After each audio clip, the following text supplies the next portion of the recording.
Oh yeah. Do we turn it on? Yeah, it's good. So you turn it on. Mic on. Mic on. And it's in mic one, right? Yeah, I think I plugged in mic one.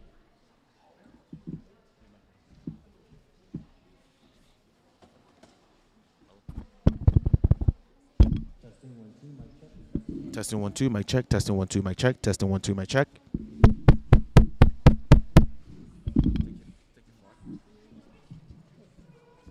Testing 1 2, mic check. Testing 1 2, mic check. Testing 1 2, mic check. Testing 1 2, mic check. Testing 1 2, mic check. Testing 1 2, mic check. Testing. Hey. Hello. Hello. Testing 1 2. Yeah. Was that so latent? Yeah, it's latency. Okay, now. It's like. Oh. Okay. Okay.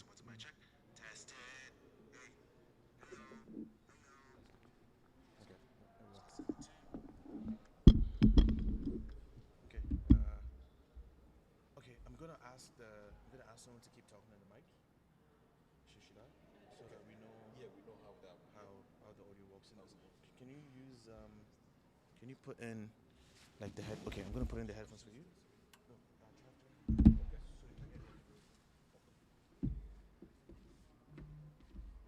I thought it was supposed to be headphone jack. Oh yeah, from here.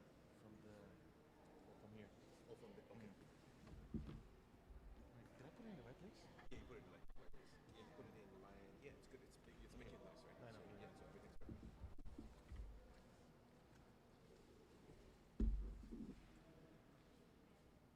Yeah, put it in the wrong place, So but talk into it. I guess it works. Testing 1 2, mic check. Testing 1 2, mic check. Testing 1 2, mic check. Perfect. Yeah. It's good. Yeah, it's Okay, perfect. I'm gonna ask them too as well. Yeah. So like like the perfect placements and Okay. Yeah. can you put both of them so like you don't hear what's coming from outside? Okay.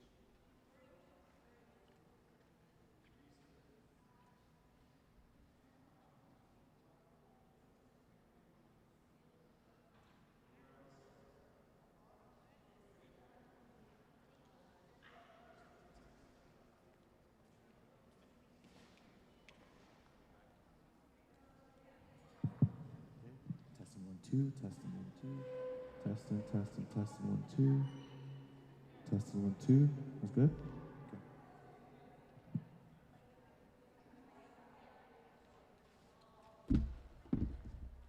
Yeah.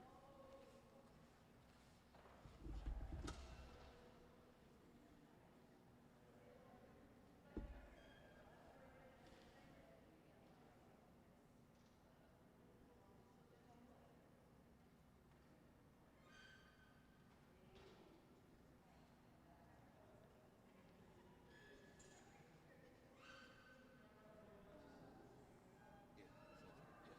the Yeah, I could even go. I can. What's actually nice? We can still even use bring a mic, yeah. put it on the phone, and then join it on the phone.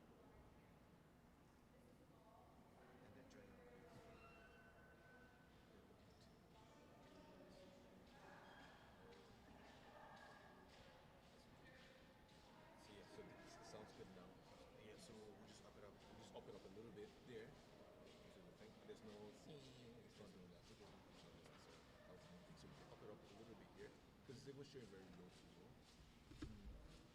So the most thing we can do is up it up there. And yeah.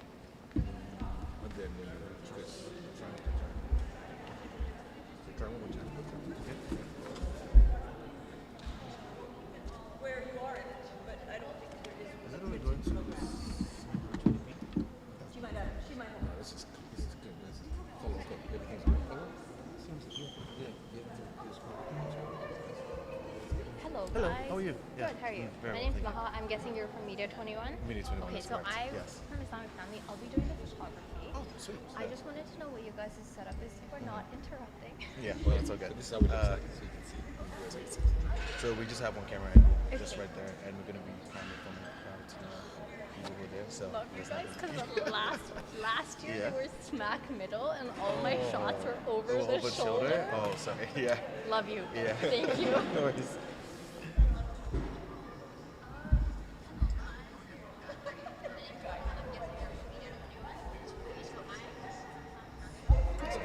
Yeah. Yeah. This is gonna be like, well, We gotta keep it's quiet. expected, yeah. Yeah. Oh yeah, we have to keep quiet too. Yeah. Because it's still warm. That's expected. But man, like if you had something there, it would be nice. In the be podium, nice. right? It'd be It would nice. sound better. It would look better. It would sound better. Because right now, it's, It would sound so much better. Because we have multiple of this, so we can join it up, join it up, join it up, join it up, join it up. yeah. Yeah. That's like if we need. So this one advance. cannot stand on that thing So now. like maybe this one can be for the people, then this one will be for the like. I haven't tried though. Like even though it's slide, because his slide will just be like this. Yeah. But it might be just a bit dangerous because it might fall off. And then.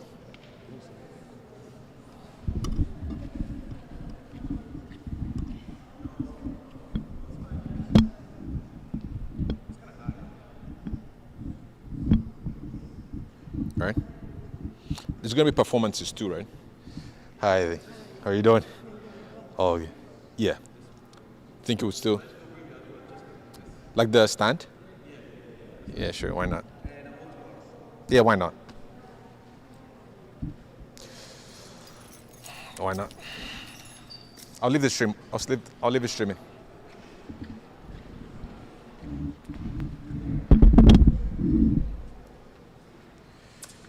Yeah, how's it going, brother? Good, how are you, man? I'm all good, brother. Good, good. My name is Chaka. Oh, Fahad. Fahad. Nice to meet you. Yes, for sure. Any chance you know where I am? I'm with the veil. That should be who speaking to, for sure. Yeah.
Is it for this event? Oh, did you probably speak to her? That's the one you probably speak to, the lady with the veil.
Well,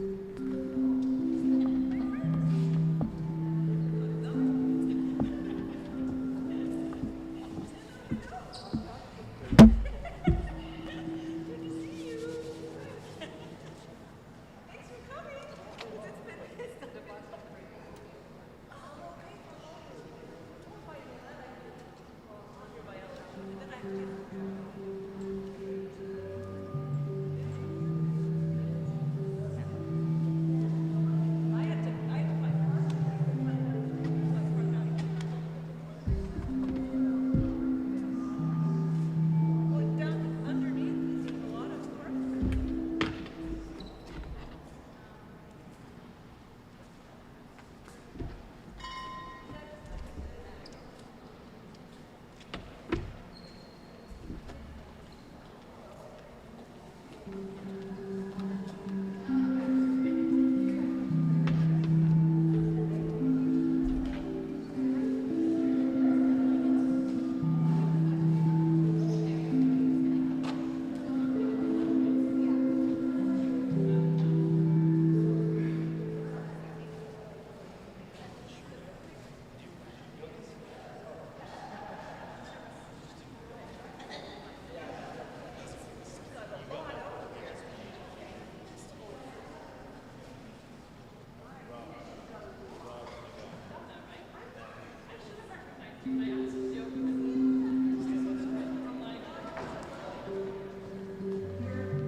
Which one? Do you mind going?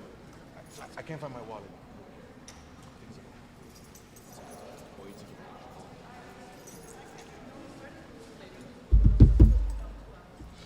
Go through that.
Hello. Hi everyone. Please help yourself to food right over there.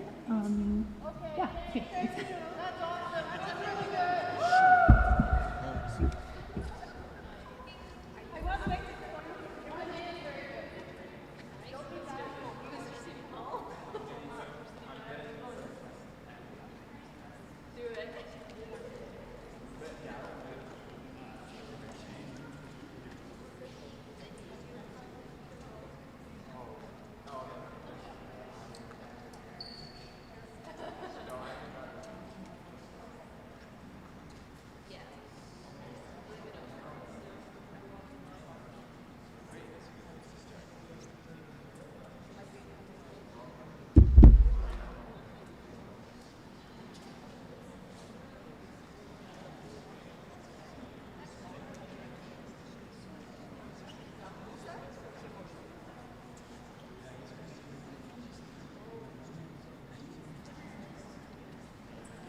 Time for a snack.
Awesome. Thank you so much for coming. We're going to get started in about 5 to 10 minutes.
Good to see you. You're not wearing your marker. You're wearing your marker. You're not wearing your house.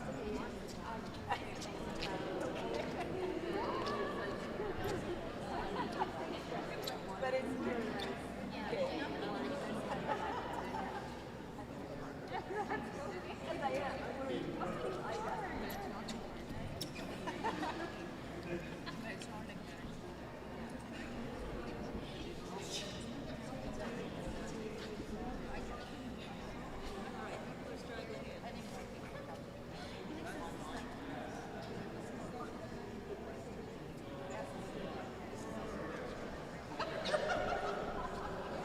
I'm gonna miss culture campus.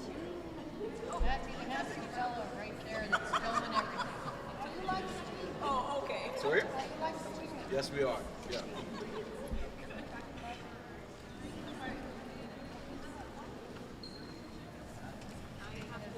traveling to Indiana for my mother's I'll be with you in spirit. Yep. Good. Good. You too. Here we live. Well, we're gonna wait for maybe you guys can start. I honor my mother because I have to be back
You're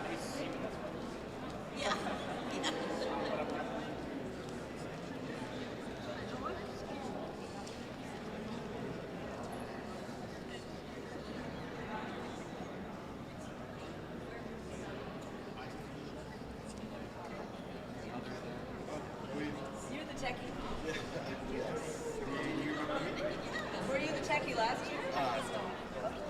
I mean, your face looks familiar. Yes. So, all right. So You came to a studio.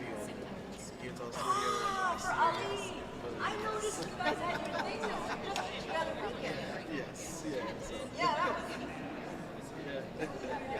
So I just came in and talked, and then you just said talked that's to good. No, because like you just killed it with just one take. That's not even do well, you do multiple takes. Anyway, How you been? Ali was really happy. Yeah. And he said, thank you for talking about the school. So if I honored Ali, I did my job. How's everything been? I've been good. Yeah. And just waiting for people to show up. Yeah. But it seems like it's I saw something that said it started at 4. oh, But it starts at 3. So I don't know. I feel like our publicity was right. Yeah.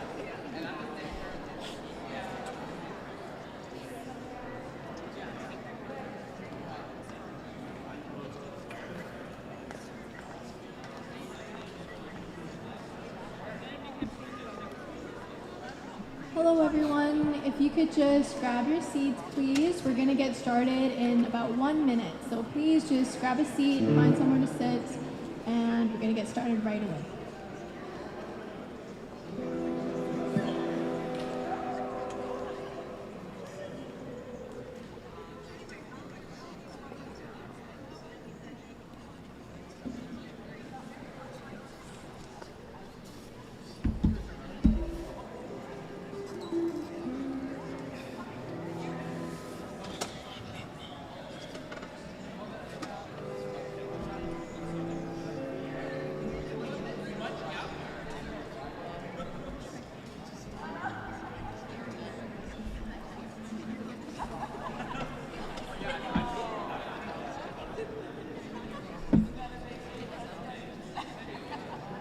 Well, we got a dog. A dog.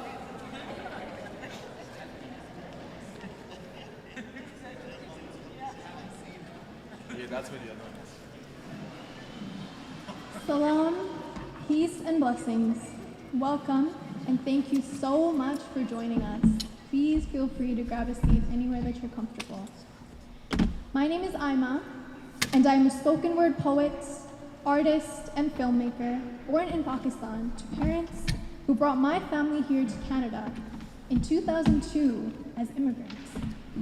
I am deeply grateful to be living on this land that we all know to be the ancestral home of the Indigenous peoples of Treaty 6, a land that is not ours and that we must honor with every step that we take upon it.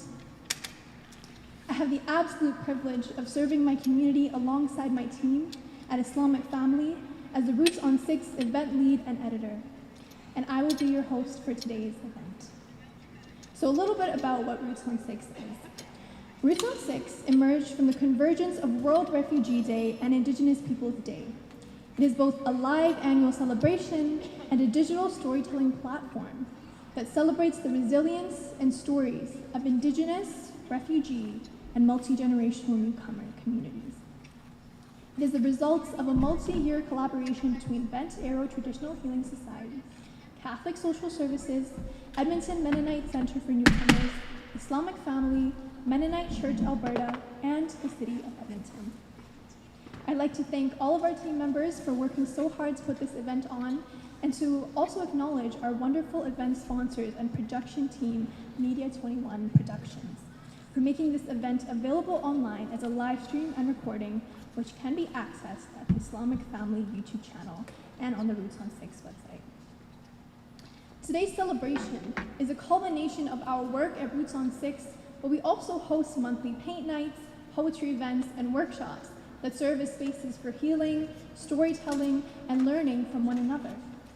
Our online platform is also a community space that puts diverse voices into conversation. An example of one of our issues can actually be found over there at that table as a display of some artwork created by students for the Treaty 6 logo remix. So this year's event will explore the theme of healing in times of re-traumatization. We will traverse the nuanced experiences of refugees, multi-generational newcomers, and Indigenous people through storytelling, music, and poetry. Thank you all for joining us to celebrate the resilience and joy of our communities while reflecting on the importance of listening to each other with our hearts and minds open. Just a quick note that this event will be photographed, so if you aren't comfortable with your photo being taken, we would just kindly ask that you move to one of the back rows, please. And with that, I would like to invite our respected elder, Doreen Starr, to open us with a smudge in prayer.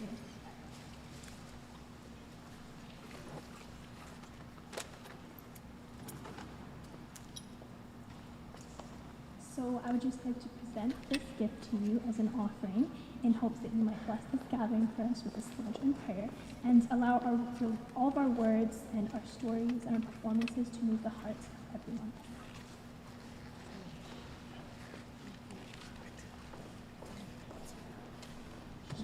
I'm short here.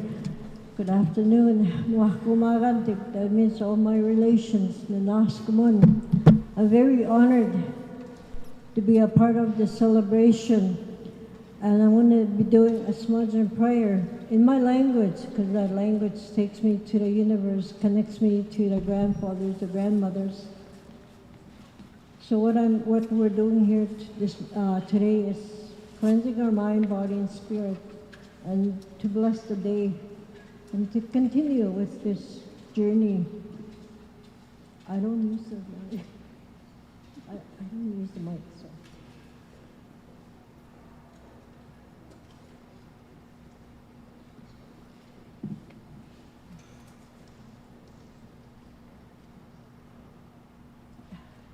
Pray for yourselves, pray for your community.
You all have a good day today. Enjoy. Say hi. Thank you.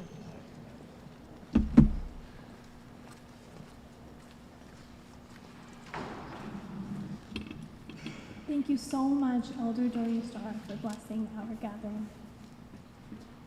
I would like to invite Councillor Jennifer Rice to share a few remarks on behalf of the City of Edmonton. Please welcome Councillor Jennifer Rice to the stage.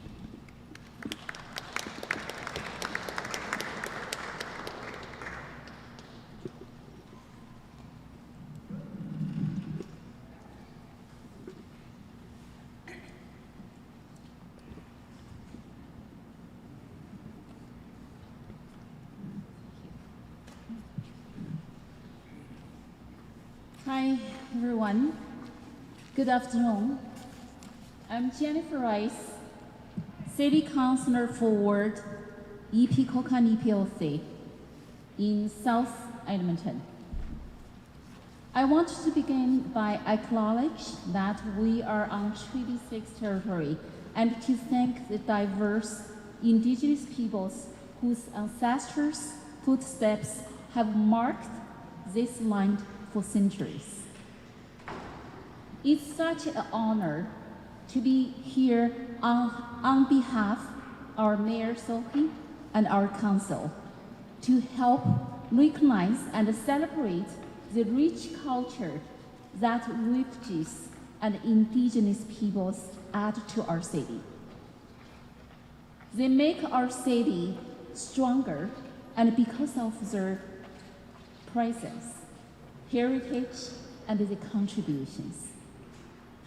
Edmonton is working hard to be a welcoming, accepting place for refugees and newcomers, and from all over the world. A place where everyone has the opportunity to cultivate their future as an Edmontonian. To do this, we can create welcoming communities in bigger and small way. By supporting the festivals and cultural events that showcase the Edmonton mosaic. By regularly engage in discuss about our unique challenges, perspectives, and experiences, and by empowering people to connect and learn about and respect one another. Learning about others' history and culture allow us to connect and build understanding and make progress on our shared path. We know that acceptance and welcoming environments have not been the reality for everyone. So our work to foster an inclusive city with the help of our community partners continues. Thank you, and to Islamic Family and Social Services Association, the Bento Arrow Healing Society, Catholic Social Services, Edmonton Mennonite Center and for newcomers, and the Mennonite Center Committee, and who lift up marginalized Edmontonians so they can flourish. Together with our partners, we will give Edmontonians a better chance to reach their full potential. And thank you very much.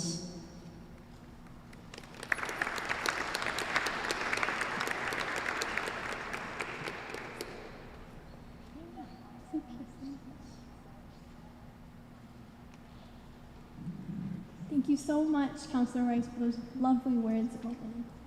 Next up, I'd like to introduce Suzanne Gross. Suzanne has been involved in planning World Refugee events for our Edmonton community for well over 10 years. She joins us today representing Mennonite Church Alberta and Mennonite Central Committee Alberta, and its commitment to supporting refugees through relief work abroad and sponsorship locally. Please welcome Suzanne.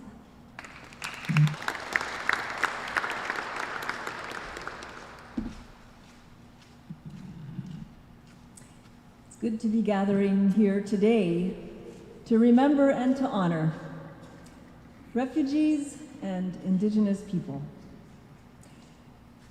Our world has added 3 million displaced people in 2022, bringing the total to 103 million forcibly displaced people worldwide. That includes internally displaced people, refugees, and asylum seekers.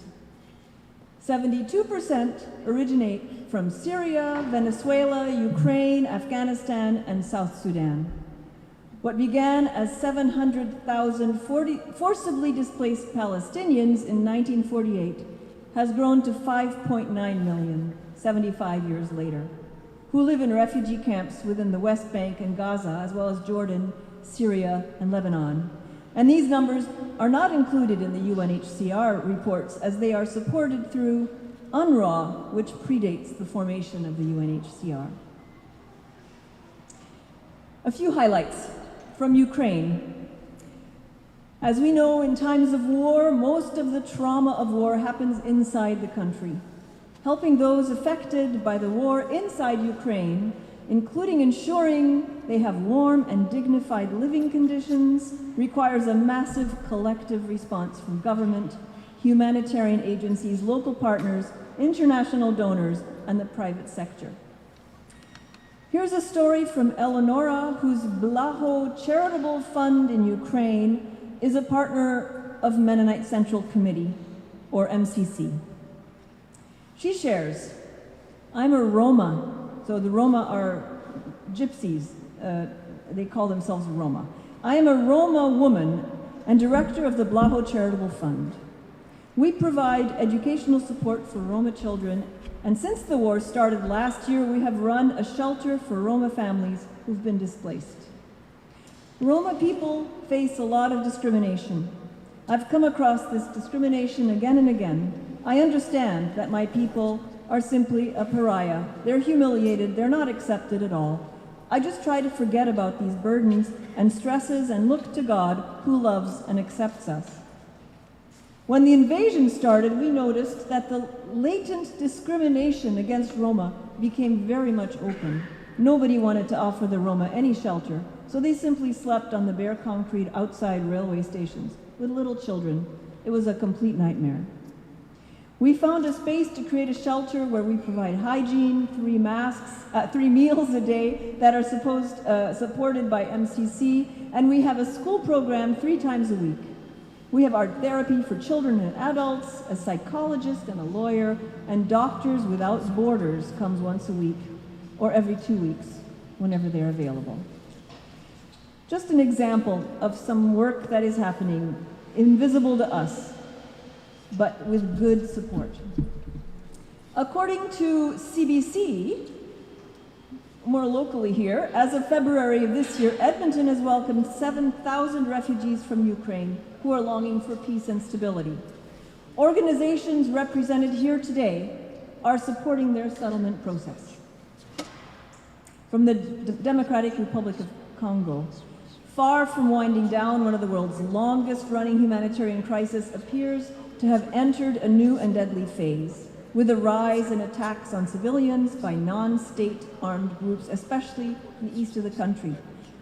A recent offensive by the M23 armed group has forced nearly 500,000 people to flee their homes in North Kivu province, bringing the number to 6 million displaced inside the country. Another 1 million are living as refugees in other countries across Africa. These stories are coming from the UNHCR website. From Somalia, Ethiopia, Eritrea, South Sudan, and now Sudan. In Somalia, many families are also facing insecurity caused by a catastrophic 4-year drought combined with armed conflict. The combination of drought and conflict has displaced over 1 million people inside the country since last January, and thousands more have crossed into northern Kenya and Ethiopia. The food insecurity has impacted the South Sudanese refugees living in Ethiopia, causing increasing concern among South Sudanese Edmontonians with relatives in these camps. South Sudan continues its protracted war, making it unsafe for anyone to return. In Sudan, just north of South Sudan, as of May 11, an estimated 334,000 individuals have been displaced since fighting began, and it's estimated that more than 100,000 people have left the country. And I thought I would check to see if anything is settling down, and it is not. It continues to be horrible. Afghanistan. The humanitarian crisis in Afghanistan shows no signs of easing. Conflict may have largely subsided following the Taliban's takeover 18 months ago, but rising prices, a collapsing economy, ever-increasing restrictions on the rights of women and girls continue to cause misery for ordinary Afghans. The Central Sahel, we don't hear much about this. Violence in Mali, Burkina Faso, and other Sahel countries is compounded by chronic food shortages, environmental degradation.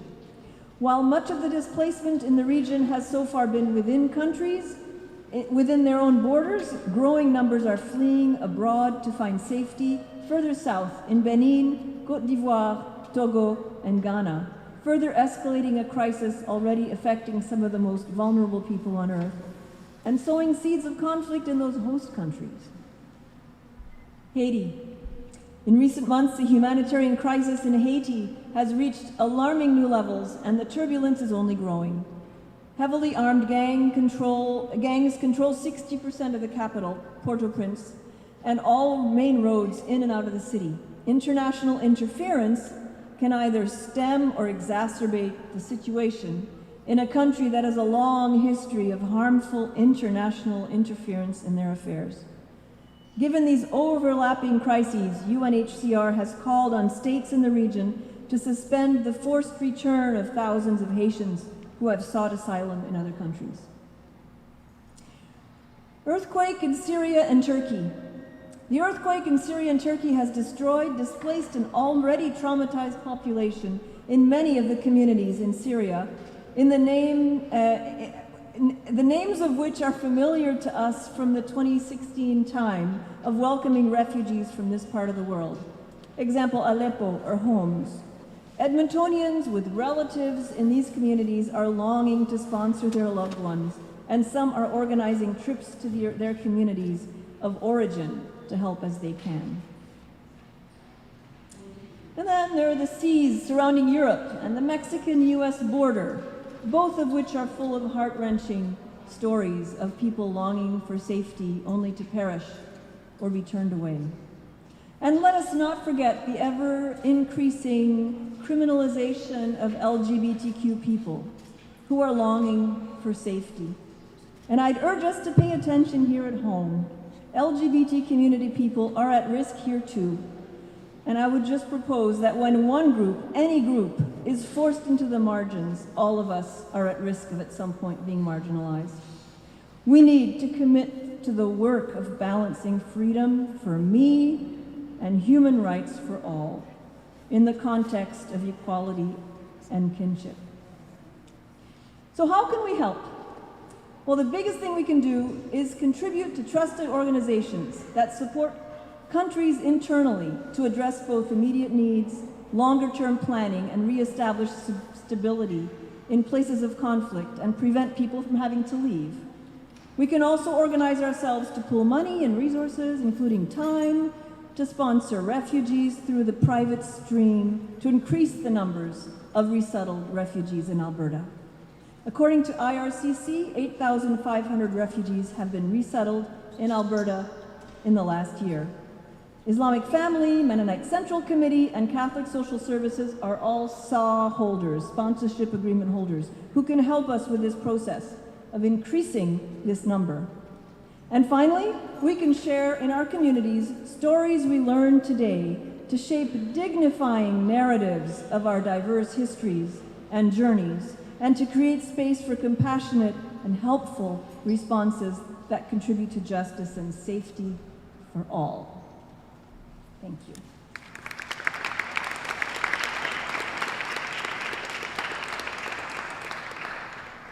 Thank you so much, Suzanne, for sharing some very important updates.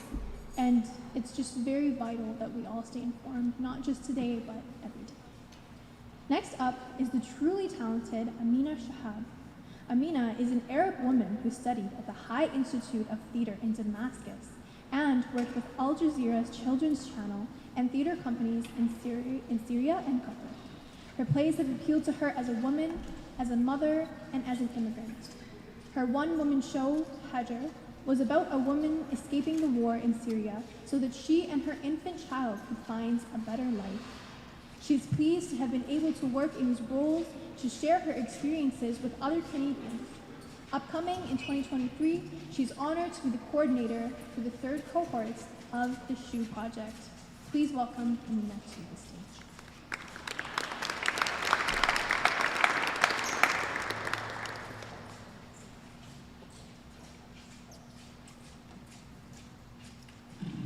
I should wear my high heels today. I don't know the better, maybe that's fine. Who are we? What can I tell you about myself? I am we, and we are who I am. We are the story, and I am the storyteller. We are the children of the wind, we are the children of the water, the fire, and the light.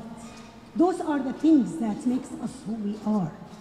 Our voices sing the memories, the sound of mehbash, coffee grounded by a father's hand, and the smell of khubz, bread, kneaded with a mother's heart.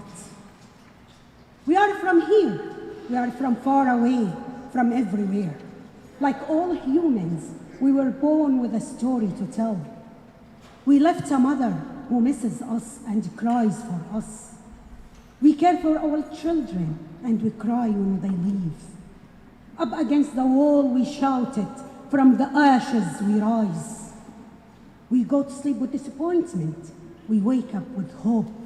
We borrow the stars to sleep beneath their lights, and we take a shelter beneath our shadow. Our love consolated across the earth, our sorrow shoots through the sky. We are not just refugees today. We were born as refugees. Our tent has 1,000 doors. We open the doors and we spread a sea of jasmine over the roads. We make perfume from jasmine and soap from oranges and olives. We bring our myths, our methods, our understanding of the world. We tell you our stories to show you our words. We drive the clouds to slake our thirst and ride the wind to carry our voices. We are today and tomorrow. We are more than our tent. We are not victims of the war you see on the news. We are the victims, but we are also warriors. The pandemic changed everything, but not for us. Everywhere we go, we make a home from what we have. We are stateless, but we are never homeless. We love when we are survive. We are kind to those who are steal our history, to those who steal our history, and to those who are cruel to us. We know how to fight, and we know fear and worry. Disease, contagious, and epidemic started long time ago when we have had isolation since we left our birthplace. We have learned new ways and we have learned to be without. We have lived on screen and shared sorrow and love and memories online. This is who we are now. Today, we are here. You are here in the past with us. We celebrate weddings and grave at funerals through a webcam. I, 6 sisters and I, we walked down the aisle by our father and he was carried to his grave alone. 7 daughters, 3 children, 3 sons, 37 grandchildren, and no funeral. When we moved here, you tried to teach us who we are. We taught to keep a distance and we respect personal space. Today, you are afraid to touch, you are afraid to share, you are afraid to get closer. Now, everyone keeps a distance that farther apart than ever before. Tomorrow we'll still here, and we will be here. English is not our first language, and it will not be our last. The future will be different from the present, but it might be like the past. Today, we tell you those stories in many languages, and our stories move from right to left and back again. Tomorrow belongs to we.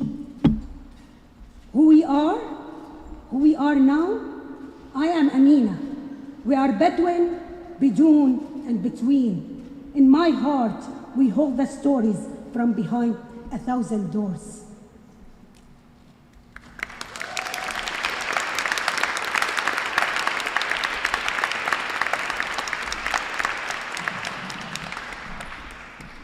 Just take a second to just soak in that just raw awesomeness. Wow. One more time. Let's go. Yes. Thank you so much, Amina, for sharing that stunning work with us.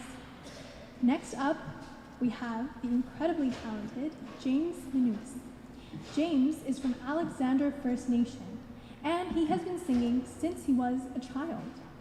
Now in his 30s, he sings to provide healing for all those who might need prayers.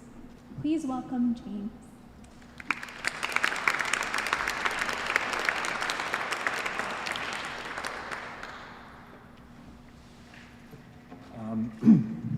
Danse Kiowa, James Manus, Netsigason, Egwa Kaputagao Shinia, Damska Nao Kakio.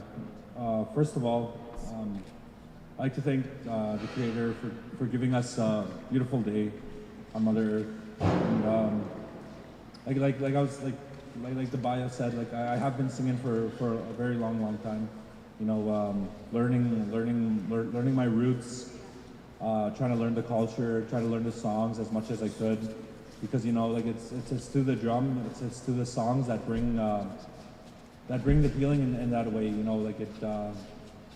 You know, like when I sing, you know, some people they might feel all different types of emotions. You know, some people like the person beside you might feel happy, the next person might feel sad. You know, like the songs really do bring all different types of emotions, and if you open up to it, like you'll feel that healing. So I'll start us off. To me, with the drum song, and with the drum song, like it's kind of acknowledging the drum, because the drum to us is a very powerful gift from the Creator, which is gifted to us. And like I said, the drum and the song, you know, they coincide and they work together, you know, to help us all, because you know, like there's a saying, you know, like we're only human, and you know, like with that, I'll start us off.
The next song I'm gonna sing. It gets pretty hot while I sing. So. The next song I wanna like acknowledge, I guess, I guess it's kind of like my uncle explained it. It's kind of like it talks about treaty in a little bit. We speak in our language, and then we talk a little bit about. I was looking at these Treaty 6 flags, and in this song, like it talks about the relationship with the crown, because that's who we signed a treaty with, and just recently I was talking to an elder, and it made a lot of sense, because you know, like I'm a treaty person, but the treaty also goes like two ways. So who we sign treaty with, they're also considered treaty people too as well. So, and you know, like that made a lot of sense to me. You know, and I just want to share that a little bit about that, because there's so much more to treaty. Like there's a lot of documents. There's so much. So like I said, this is it's kind of like a treaty song, and I'll just speak in my language, and then I'll talk about like the flag, and that's what it is. It talks about the flag and our freedoms.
you so much, James, for that incredibly moving performance.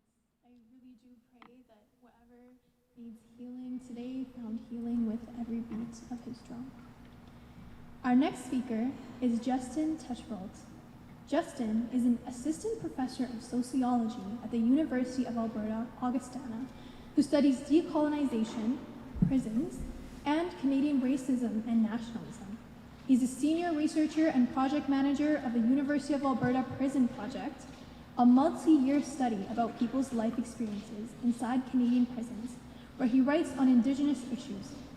He's also leading a new 7-year initiative to develop an Indigenous-led community re-entry program in downtown Edmonton that supports people released from prison. Justin is a proud citizen of the Manitoba Métis Nation. Please give him a warm welcome.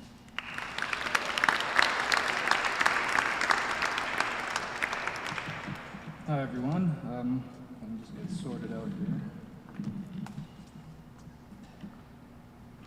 Yeah, thanks so much to Route 6 for having me here, and for also thanks to our other speakers and the wonderful performances we've seen so far. It's really incredible. So why am I here? What can I say about the theme of re-traumatization? So I'm going to talk about re-traumatization related to Indigenous peoples in prison and also reconnection. So I'm coming to this from an Indigenous perspective. I am Red River Métis or Manitoba Métis, and my father is a child of the 60s scoop. Not sure what the 60s scoop is. It's when the Canadian government around the 1960s sent social workers into Indigenous communities and homes to remove kids from their families and place them up for adoption with white families as part of the assimilation project, assimilate those kids into Euro-Canadian or white culture. So that happened to my dad, where social workers abducted him and his brothers and sisters from their family farm. He lost his language, went through multiple foster homes, eventually ended up with a white family. And the government also separated all of his brothers and sisters across the country. So my aunts and uncles, I don't know most of them. One of them was relocated to a remote northern community. He was forced to look after a bunch of kids and later ended their life. And they have other family members who were incarcerated, fell victim to substance use, that sort of thing. So unfortunately, these stories are pretty common for Indigenous peoples in Canada. And one reason I'm bringing this up is because I do research inside of prisons where I interview folks inside, many of whom are Indigenous because of our colonial history, the trauma and the poverty that Canada's colonial policies inflicted on Indigenous peoples, like the 60s scoop, like residential schools. So for our work, our team goes inside of prisons, and we've interviewed about 800 incarcerated men and women so far. We asked them what their experiences are, what their needs are, and 40% of our participants are Indigenous, reflecting the broader problem of mass incarceration in this country. And so almost all of our interviewees have stories like my dad's story. So my dad was lucky in that respect, in that, despite that traumatic experience growing up, he managed to avoid prison, but for many people, they're not so lucky. Because when it comes to crime, we tend to think that crime is simply a choice that people make, right? They simply choose to commit crime.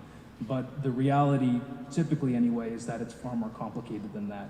And that's because the choices we make are dependent on the circumstances we find ourselves in. Our choices are dependent on our environment. And in short, we don't get to choose the environment we grew up in.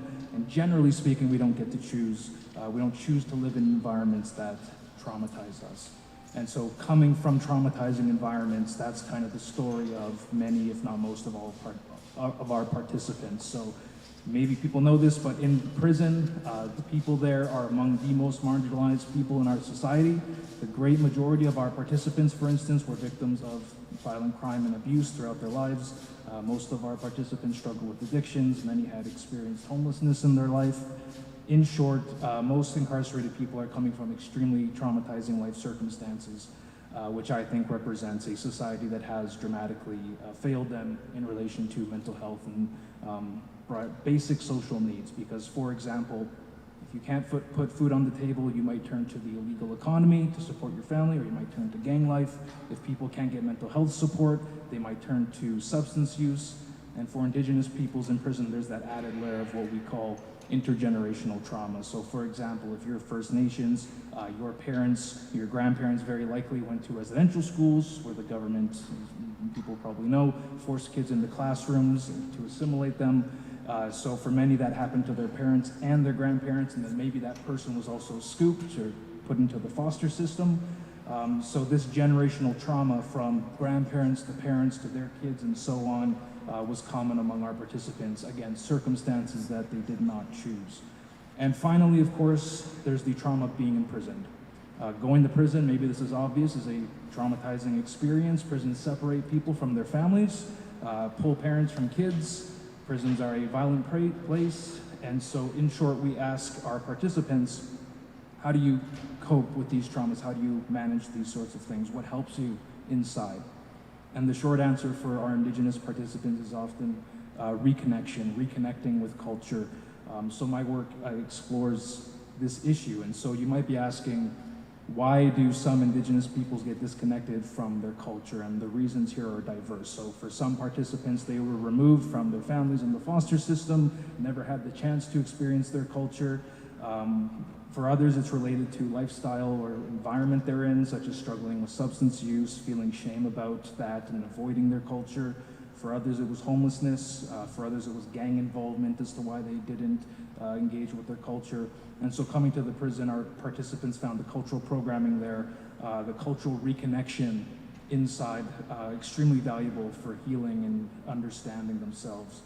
What do these programs look like? Well, the history here, it's a long one, but Indigenous peoples have been fighting for cultural recognition inside Canada's prison system for about half a century, having sweat lodges, pipe ceremonies, beating, smudging, drum circles, elder visits inside the prison. And these programs, they're flawed. There's always that contradiction of healing inside of a place like a prison, but our participants expressed just how important cultural resources were for them to work through their personal traumas, help them to heal. And part of these programs, as they explained to us, involves creating a support network, or communities may be a strong word, but support network between prisoners. In other words, it's not just about me healing myself, but I'm helping and encouraging and empowering the person next to me to heal themselves, and they're doing the same for me, encouraging and empowering me to heal myself. So these programs, they're certainly not a solution to mass incarceration or bigger social problems, but these programs are an Indigenous rights issue that we should be fighting for, because frankly, most people in prison do not have access to these kinds of resources that are, I think, urgently needed and that help people to heal and manage their traumas and re-traumatization. The final thing to mention here with our work is when people get out of prison and the lack of community or cultural supports. So if you go to Clairview LRT station, the most northern train station here, you'll see a shuttle bus routinely come around and drop people off, drop off men with garbage bags. Those are men released from a nearby prison. The prison gives them their garbage bag full of belongings, drops them off at the LRT with the ticket, and essentially says, figure it out. And we expect that person now, okay, so they're supposed to get a job, even though many people, if not most, lose their jobs when they're in prison. Many businesses also don't hire ex-prisoners. We expect that person to get affordable housing, where people are often released also in the dead of winter in minus 40-degree weather. We expect that person to continue healing from their traumas, and for Indigenous peoples to continue connecting to their culture. And unfortunately, the reality is for most people, that it's very difficult or challenging or impossible for some people to do all of those things when they get released. So they might have reconnected with their culture in the prison, they get out, they get disconnected again. They might have healed inside of the prison with the help of an elder and their peers, and then they get released and they have no mental or spiritual help. And then what I'm getting at is that people are re-traumatized again when they leave the prison.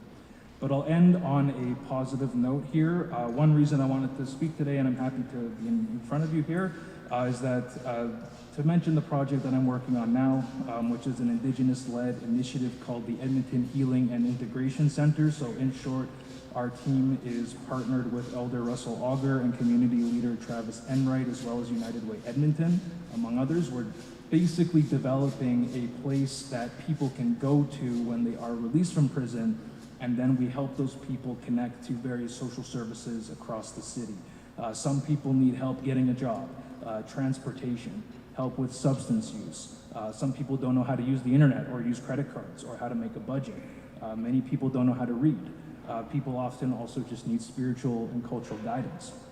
So the point is to take what we learned from talking to folks inside and hopefully create that sense of community and cultural support that continues when they get out, if they even had that to begin with inside the prison.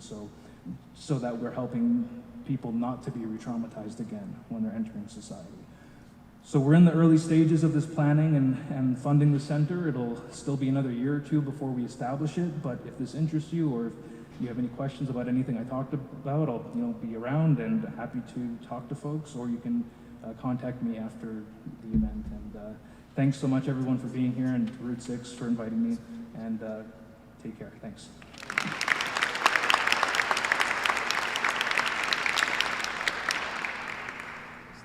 Thank you so much, Justin, for imparting words about a very significant topic that sometimes, people in the community are willfully blind to.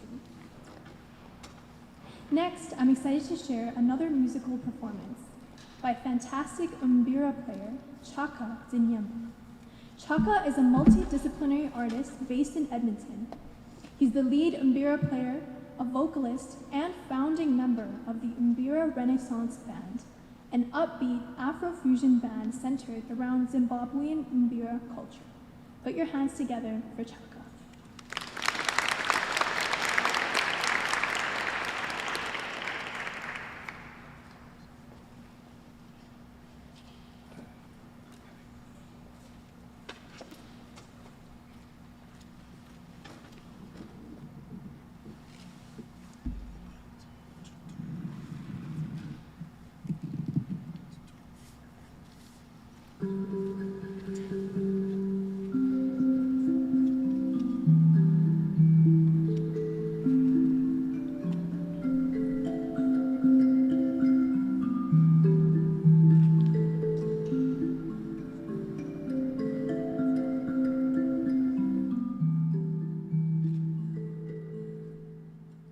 A little taste. Good afternoon, everybody. My name is Chaka Zinyemba, and I play the mbira, a traditional instrument from Zimbabwe that is thousands and thousands of years old in our tradition, and I'm happy to have it here with me and share it with you all here in our beautiful city of Edmonton on Treaty 6. As some of you may know, in many African cultures, performing is a collective event. And so what we're going to do today is I'm going to play a little bit, but I'd love for you all to join me. Does that sound okay? Yeah? All right. So I'll play a little bit so you get familiar with what I'm playing, and I'll teach you one or two parts. Our songs are normally call and response. I'll do the call, and I'll teach you what that response is. The song is called Richa Pera. It's a song about resilience, a song about hope. It is a song that speaks to how one may be in a bad situation, but it says all things come to an end. This too shall come to pass. So please enjoy the song, Richa Pera.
Now I'd like you all to join me.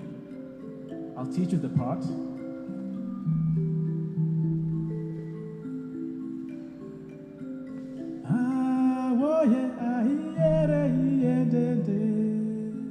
I'll sing it one more time.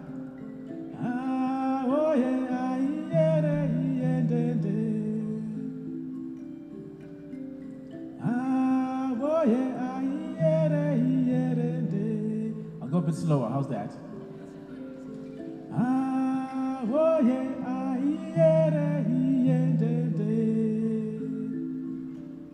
Together.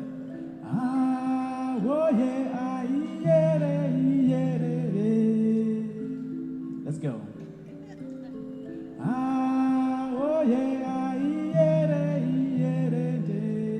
Keep on going. 1, 2.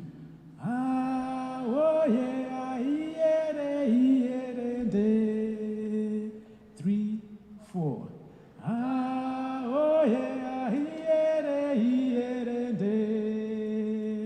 1, 2.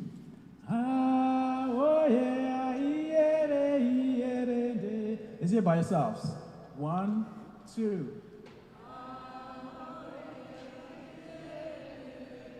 All right, coming along, coming along. Let's do it louder, let's do it louder.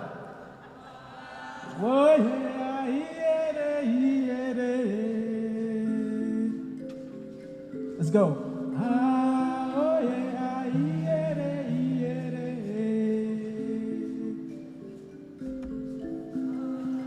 Keep it going. Your turn.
One more time.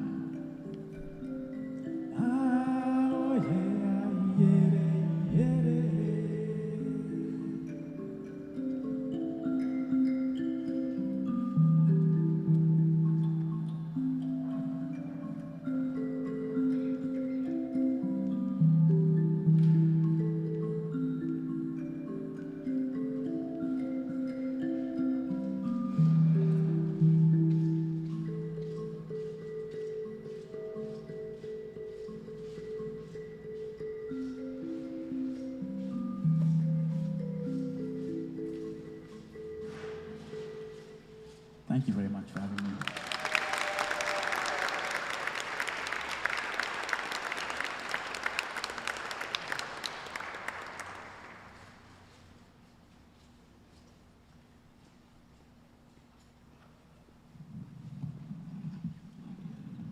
Thank you so much, Chaka, for that beautiful performance. There's so much joy and so much healing to be found in simply singing together. So thank you so much for that. With that, I'd like to introduce our next performer, Eve Abu Ali. Eve is a fourth-year psychology major at McEwen University. She writes poetry that is inviting to how she feels and sees the world around us. She's worked with well-known poets in Edmonton for Next Fest Chew on This event. She hopes that even if you can't relate to what she has to say, it can provide a different insight into this world that we collectively live in. So welcome and enjoy. Please welcome Eve.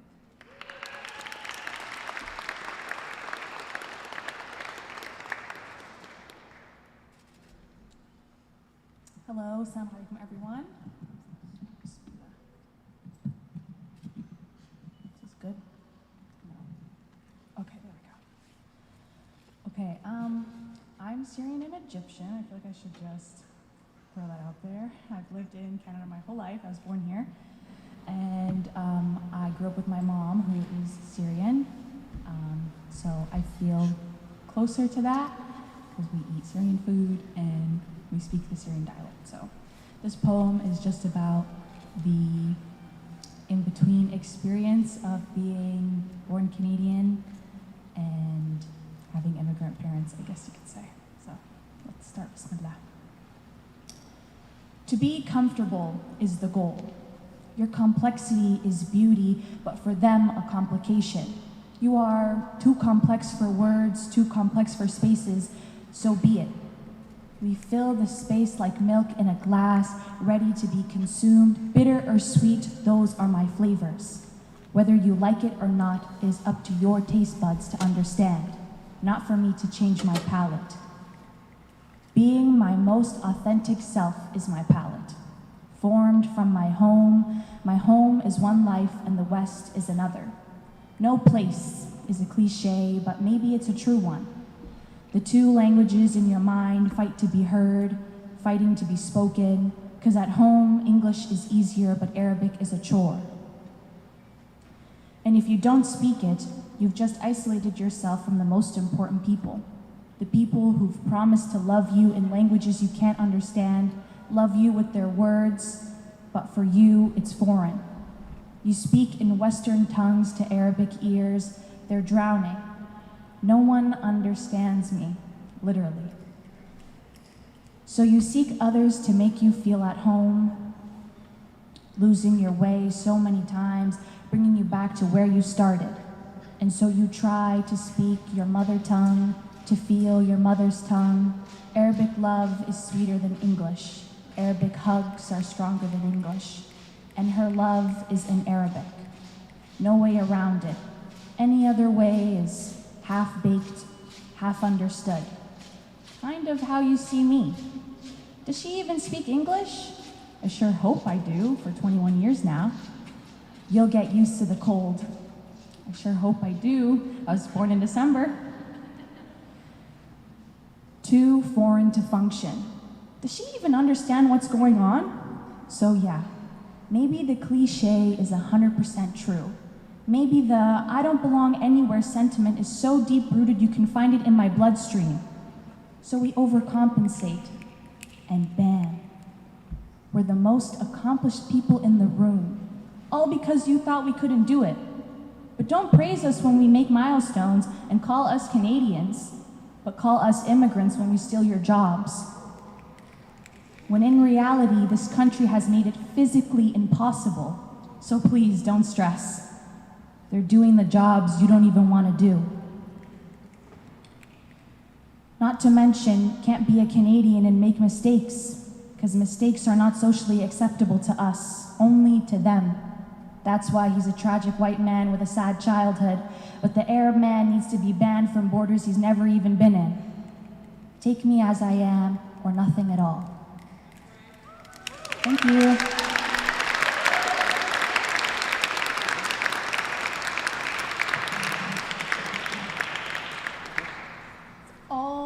Always a pleasure to hear your poetry. I just want to give a quick shout out to everyone watching online, wherever. We appreciate you, and I really hope that you're enjoying this event. So moving on, I'd like to present some calls to action that the Roots on 6 collaboration has put together so that our community and leaders have tangible and intentional goals to work towards after our celebration. Number 1, paying attention. Today, we have been paying attention to stories from around the world and close to home. We commit to opening our eyes, ears, and hearts to listen for stories of struggle and invitations to stand in solidarity for justice with a commitment to safety for all. Number 2, listening. Today, we have been hearing and listening to experiences that highlight our calming human journey. Let us listen with hearts that feel the pain and hopes of other people in our shared world to fully comprehend our calming humanity. Number 3, honoring. Today, we honor the stories of displacement, fear, and longing for change. We commit to regularly remembering those in our world who are facing injustice by reaching out, spreading awareness, and creating opportunities for connection. Number 4, Wahkohtowin. Today, we commit to Wahkohtowin, which is a Cree word denoting the interconnected nature of relationships. It encourages good and right relations, a core foundation of our community. We commit to connecting with people around us with courage and loving curiosity to be better prepared to welcome each other as we are. Number 5, we call on our government to put human rights and international law above profit and greed. This involves calling out all government partners who violate international law and to leverage justice through our actions to prevent conflict and displacement.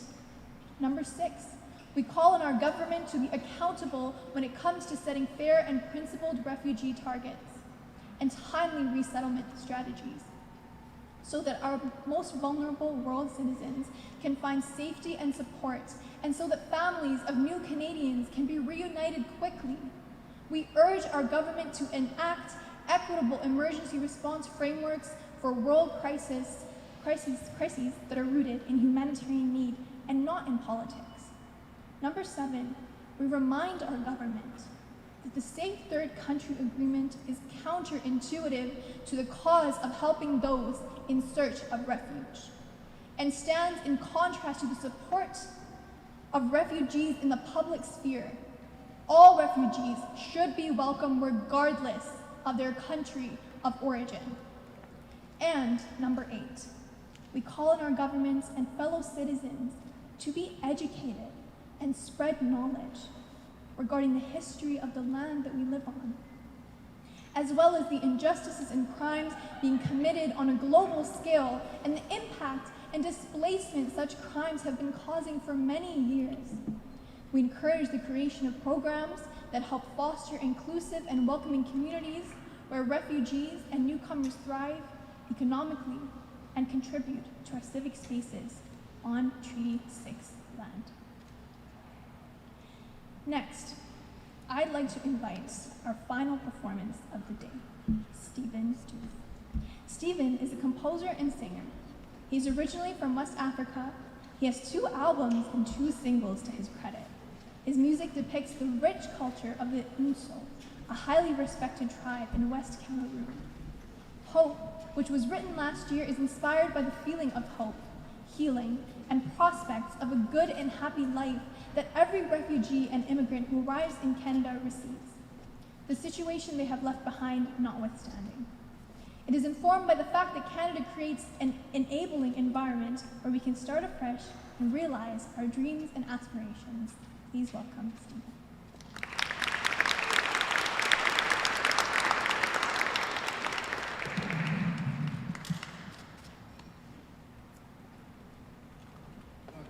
Thank you, everybody.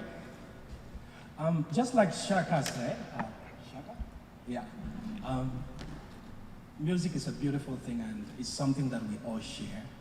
I don't want to be stingy with it.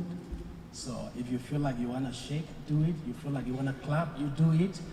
That's how we do it in Africa. Just a little background to this music. I always tell this story. When I came to Canada about 8 years ago, my country, where I moved from, was a very peaceful country.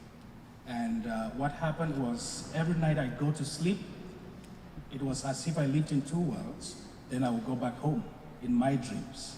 And then about 4 years or 5 years later, war broke out because there was, the Francophone majority government that tried to assimilate the minority Anglophone.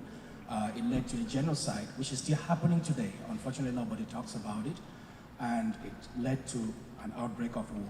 Then I started going to bed and dreaming about soldiers chasing me with guns and things like that.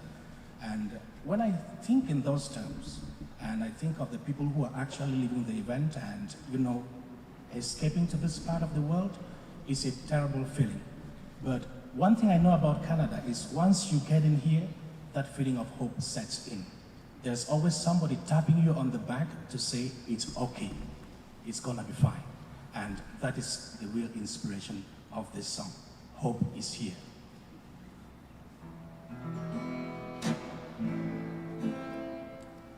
So as we go along, I will get you to join me so we can sing together.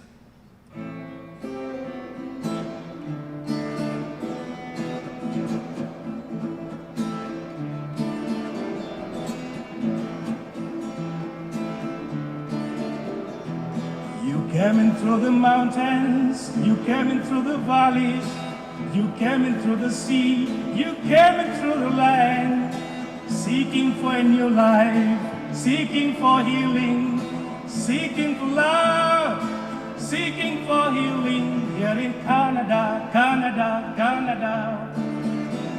Here in Canada, Canada, we will sing a song of friendship. Hope is here.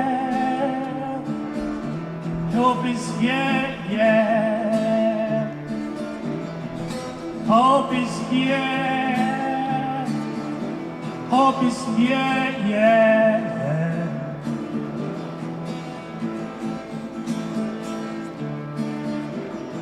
You came in through the north, you came in through the south, you came in through the east, you came in through the west, seeking for a new life, seeking for justice, seeking for love, seeking for friendship. Here in Alberta, Alberta, Alberta.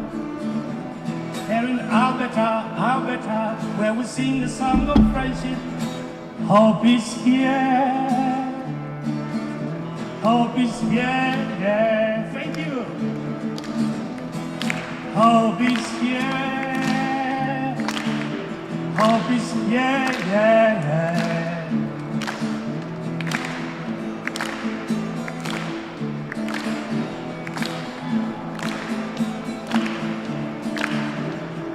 You came in through the valleys, you came in through the land, you came in through the sea, you came in through the air, seeking for a good life, seeking for love, seeking for friendship, seeking for healing. Here in Edmonton, Edmonton, Edmonton.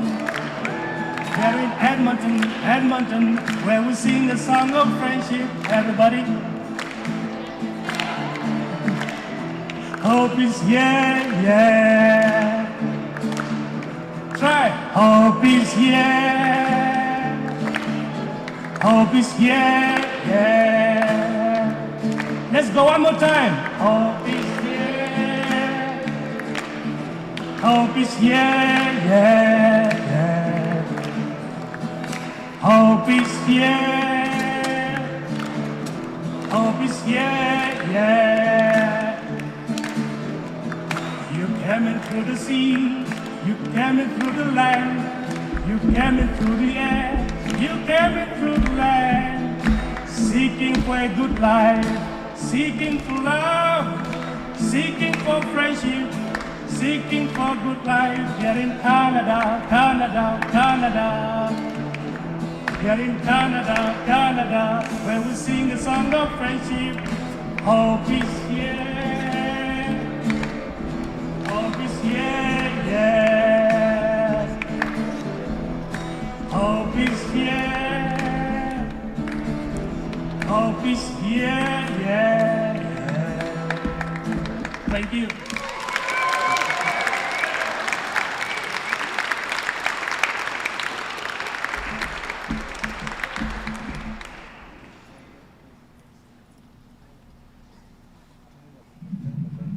What a banger.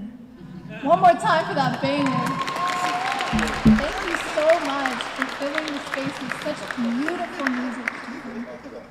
And thank you to each of the speakers and performers for sharing powerful remarks on the many experiences and stories that make us who we are. With that, I would just invite each of us to reflect intentionally on the words shared here today and use this as an opportunity to move forward with action. I'm just going to close this off with a poem from my heart that I hope will resonate with yours. And when we can no longer stand the grief, we stand for each other. Cupped hand under cheek, forehead to crease forehead. chest to hurting, burning chest. And we sing. We sing the wound into callus, the callus into scars, scars into flower wreaths around our heads, never asking why, only how can I help you through your reds into your softest shade of green? How can I soothe the part that aches? How can I love and love and love you? Once again, thank you all so much. I encourage you to help yourself to some food.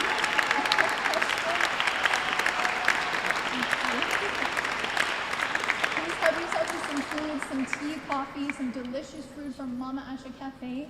And go buy some sustainable tote bags, hand decorated by refugees and multi-generational newcomer women.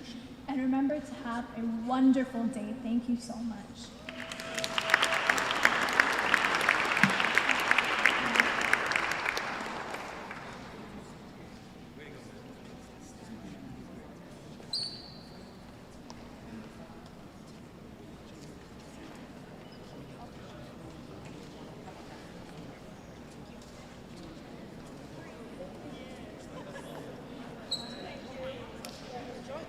Well, yeah. So, 10 years ago, 15 years ago, I took the LRT one day from South Campus. I knew it was this guy. Was that you? Or was it somebody else? Well, waiting. We were all waiting. And he had his computer.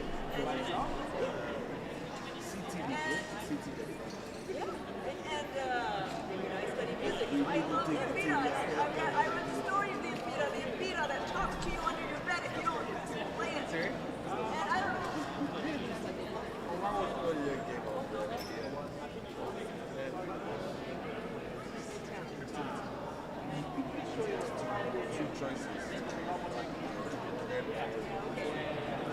Anyway, that was a special moment. So I have to ask you, who was your teacher?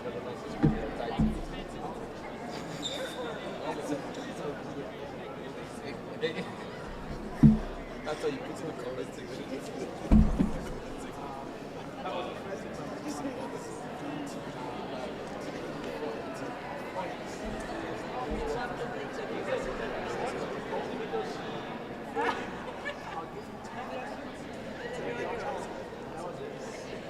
That's all you needed.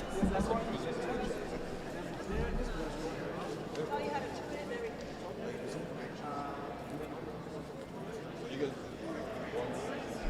And how do you acquire that? So we did some.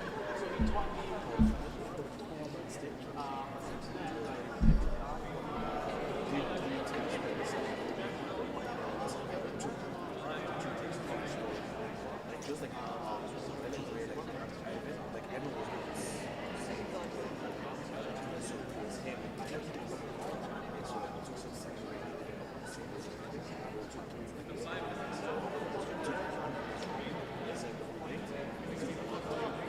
Okay, that was what I was. My next question. Yeah. So you're adding to the repertoire. Yeah. And I really enjoyed this. Thank you. Nice way to end. Yeah.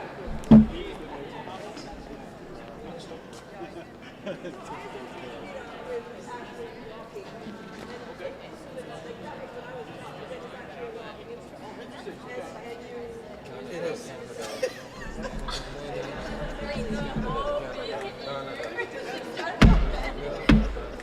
That's 16. I love it actually. Yeah.